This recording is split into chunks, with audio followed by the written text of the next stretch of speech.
Hello everyone, welcome to our channel Techavro. Hope you all are doing great. So today I'm going to show you how you can unlink Google Photos from your iPhone.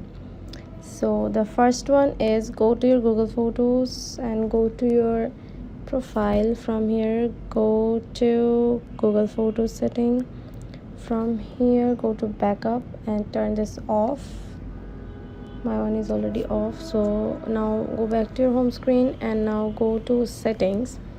From here go to Google Photos, and go to photos. From here tap none.